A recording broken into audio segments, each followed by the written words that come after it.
If your garage door opener motor does not start, it can be super frustrating, but there are some easy things you can check to get it moving again.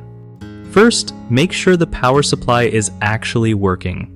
Sometimes the outlet or the circuit breaker might be the problem, and you don't want to waste time blaming the opener itself. Next, check the wiring for any loose connections or frayed wires that could be stopping the motor from getting juice. If you have a wall switch, test it to see if it's sending the signal properly. Sometimes the switch just needs a little TLC or replacement. Also, look at the safety sensors near the bottom of your garage door tracks. If they are misaligned or dirty, the motor might refuse to start as a safety precaution. Give the opener a manual test by disengaging it and moving the door by hand to see if anything is physically stuck or jammed.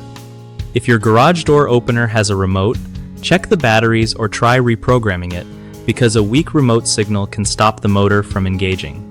Don't forget to listen for any unusual sounds like humming or clicking when you try to start it.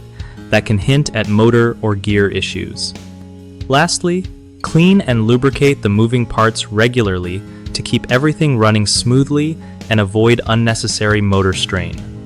One of the biggest mistakes people make when their garage door opener motor does not start is ignoring the power supply check. Sometimes the outlet is dead or a breaker has tripped, so always start there to save time and stress. Another common issue is overlooking wiring problems.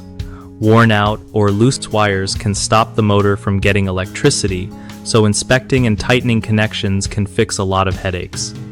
The third frequent problem is neglecting those safety sensors. If they are out of alignment or dirty, your motor won't start because these sensors are designed to prevent accidents, so make sure they are clean and properly positioned for smooth operation. BigHomeProjects.com is an awesome resource that helps homeowners connect with trusted local contractors who know their stuff, making projects way less stressful. If you are a contractor, it's a great place to find new work and grow your business by getting matched with people who actually need your skills.